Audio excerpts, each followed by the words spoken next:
Hey everybody, Scout Crafty here again, TGIF. Thank God it's Friday. Very special Friday. It's Flag Day. Yes, Flag Day, developed in 1777. They came up with this holiday. It's not a legal holiday, but for those of us who fly flags, it's an exciting day, and I always double up. I double up because there's not that many people anymore in New York City that fly flags. In fact, I went for my poor man's flea market walk tonight, and I said, you know what? It's about a 1.5 mile loop. I said, I'm gonna take a picture of every flag I see flying, right? And these are the pictures I took of everybody that was flying a flag tonight. And I was a little disappointed. I thought there might be a little bit more, especially since it's summertime and whatnot, but not too many. You know what's even more disheartening? When I see flag poles, a lot of these homes were built 100 years ago, and they had flag poles in the time that the house was there. Somebody put up a flagpole, probably some immigrant that was very happy to be an American, and they flew the flag, and now you just see these empty flags. It's sad to see an empty flagpole, for me anyway, especially if you have it up there. So that's it. I only, I guess, about 3% of New York City, but I am happy to report that they say that according to statistics, over 50% of people in the United States do have flags, and at least 40% they say fly them daily. So, you know, that's good news for me anyway. So, with that, we got a couple things to get to today. First off, I had a couple questions about motor oil I want to get to.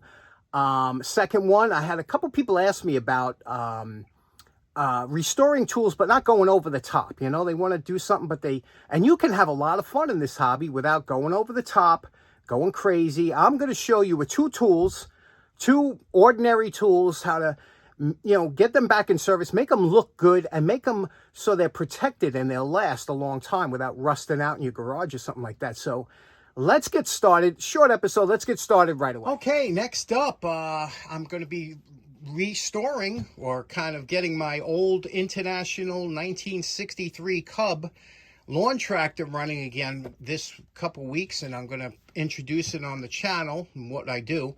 And I had a couple people ask me about the motor oil for that, and I just wanted to go over it real quick, because there's two types of motor oil you're going to come across a lot of times to say just use straight 30 motor oil. Really, what you want to use is a straight 30 non-detergent. Now, it's hard to find the non-detergent. You see, it says non-detergent. It's hard to find it these days. You have to look for it. And the reason you want to use that, in a nutshell, any motor that doesn't have a filter usually benefits with a non-detergent motor oil. If it has a filter on it, then you would use something that has a detergent, because that will help suspend the particulates in the oil and let the filter take it out. With the non-detergent, it lets the particulates and the dirt and everything fall to the bottom. It goes to the bottom of the valley of the oil pan, and that's a sludge, basically, and that's actually meant to be there. And it's left undisturbed at the bottom of the oil pan until you take the oil pan off and scrub it away. But the key is, if you have a non-detergent oil, you want to change your oil more often, because there's nothing to take the particulates out of the dirty oil. But like I said, that's the difference. So non-detergent if you don't have a oil filter, detergent oil if you have a filter.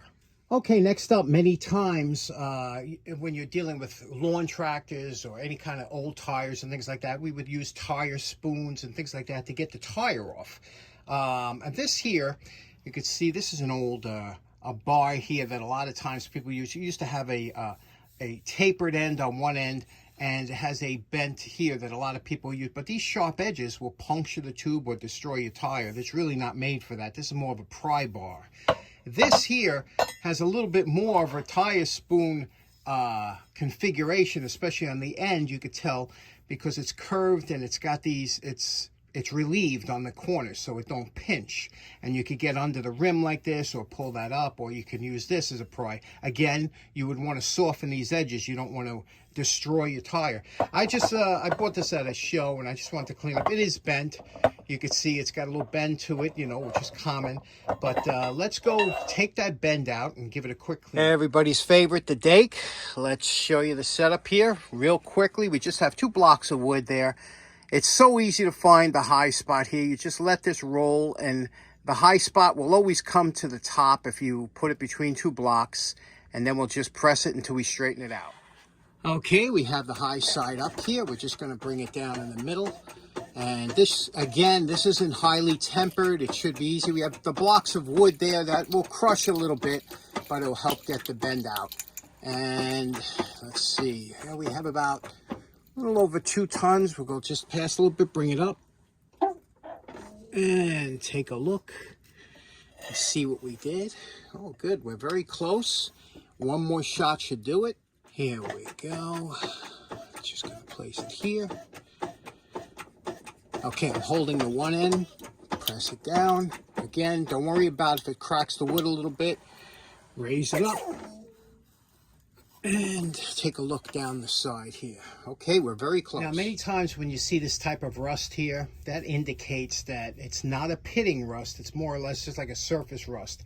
What a lot of times they did with crowbars and pry bars, things like that, it was almost like an oil bluing, you know, where they heated it up, dipped it in hot oil. That's a very durable finish that usually won't rust, especially if you keep it with some kind of coating on there. We're going to keep that coating. We don't want to make this shiny. We want to be able to use it.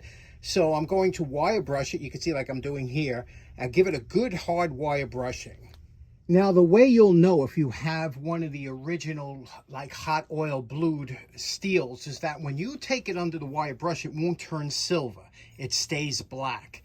And that's exactly what you want. And this is a beautiful finish on there. Again, you can make it silver or shiny if you take it to the belt sander, but you're taking off that protective coating. This is really a good coating to have. So you want to maintain that. So go over with the wire brush a few different times. Then take a good polishing compound. I'm using number 7. This will take off. We're going to, in a damp rag, and we're going to go over this a couple times just to get out any residual dirt from inside. Don't be afraid to rub hard with the compound. Now, what the polishing compound doing, you can see it's picking up any residual dirt that's over here, and that's because you don't want to have that dirt encapsulated between the wax that you're going to put on next. So do the whole bar a couple times, then buff it clean. It'll give a nice smooth finish and get rid of all that residual underlying dirt that's in the pits. After going over it twice with the polishing compound, you can see it has a beautiful finish to it. And again, this is a factory finish. You could feel it's very smooth in the hand. Very nice feel to it. No sharp edges. Now what we're going to do is we're going to go over it with a wax. And the reason we're going to go over it with a wax is because that'll protect it from further rust. It's clean, it's polished now. Now we're just going to give it a good waxing. Okay, one thing to remember, we're using a cleaner wax. When you're using a cleaner wax, you really should scrub, and you should get something coming up on the color because it's got cleaners in it. Now, if we just wanted to put a coating over it, we would use like just a regular wax like this. That's where you just wipe it on, wait till it dries, wipe it off. But when we're trying to get down to the finish we want when using a cleaner wax, don't be afraid to use a little bit of elbow grease to get off any residual dirt. When you do, when you finally buff it off, you keep going. You might have to 2 or 3 applications, and eventually you want to be able to rub this hard and not have anything come up on the clean towel. So that means now everything, it's all cleaned, waxed. Again, this is a great finish that'll last for many years. Original finish. We straighten the bar out this way. There's still a little bow in it. It's meant to have that bow, especially around here, so you can get under things.